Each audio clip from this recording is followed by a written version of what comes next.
अगर आपका प्यार वक्त और मुश्किलों का सामना कर लेता है तो समझो वो हमेशा के लिए है। सच्चा प्यार वही है जो हर कठिनाई, हर बाधा को पार कर सके और फिर भी अडिग रहे। यह कहानी भी ऐसे ही प्रेम की है जो समय की कसौटी पर खरा उतरा। सती की कहानी वो कहानी है जो भक्ति, प्रेम और कुर्बानी की सीख देती है।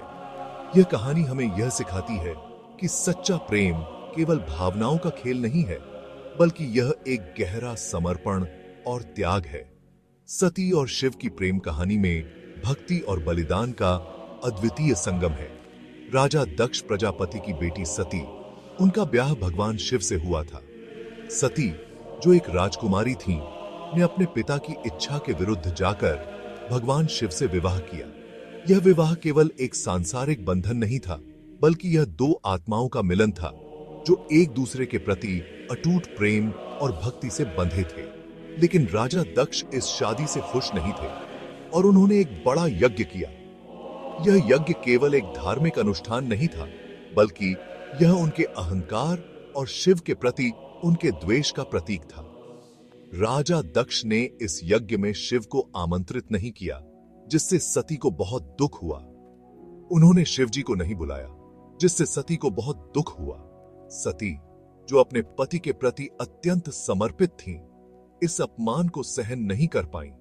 उनके दिल में एक गहरी पीड़ा थी जो उनके पिता के इस कृत्य से उत्पन्न हुई थी।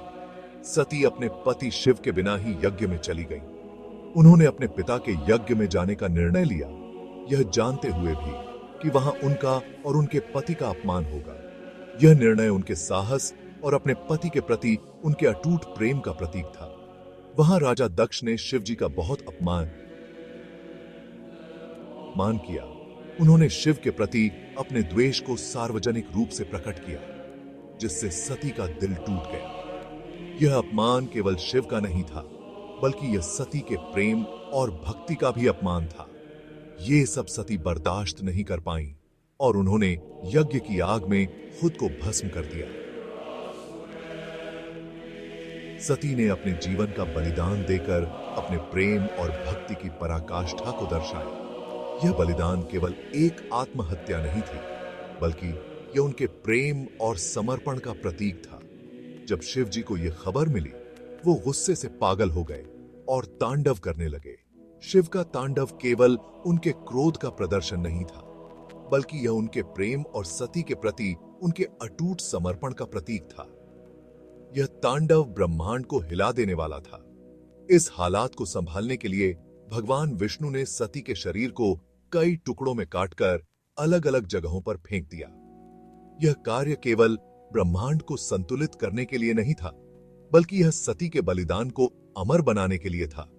इन टुकड़ों को लेकर आज भी सती की पूजा होती है उन जगहों पर, जिन्हें शक्तिपीठ कहते हैं। टुकड़ों को लेकर आज भी सती की पूजा होती है उन जगहों पर, जिन्हें शक्तिपीठ कहते हैं। शक्तिपीठ केवल धार्मिक स्थल नहीं है, बल्कि यह सती के बलिदान और उनके प्रेम की अमर गाथा के प्रतीक हैं। यहां भक्तगण सती के प्रति अपनी भक्ति और श्रद्धा प्रकट करते हैं। सती ने दोबारा जन्म लिया पार्वती के रूप में और फिर से शिव जी को पा लिया। यह पुनर्जन्म केवल एक नई शुरुआत नहीं थी, बल्कि यह उनके प्रेम और भक्ति की विजय का प्रतीक था। पार्वती के रूप में सती ने फिर से अपने प्रेम को पाया और शिव के साथ मिलकर एक नई यात्रा शुरू की। इस कहानी से हमें सीख मिलती है कि सच्चे प्यार और समर्पण की ताकत कितनी बड़ी होती है और कैसे कर्मों और समर्पण से जिंदगी में नई उम्मीद और मौके मिल सकते हैं। सती और शिव की कहानी हमें यह सिखाती है कि सच्चा प्रेम कभी हार नहीं मानता और यह हर बाधा को पार कर सकता है। सच्चे प्यार की कहानी जिसने वक्त और हालात को हरा दिया। जय सती मां। यह कहानी हमें यह सिखाती है कि सच्चा प्रेम और भक्ति कभी व्यर्थ नहीं जाते। यह हमें प्रेरित करती है कि हम अपने जीवन में प्रेम, भक्ति और समर्पण को अपनाएं और हर कठिनाई का सामना करें। जय सती मां।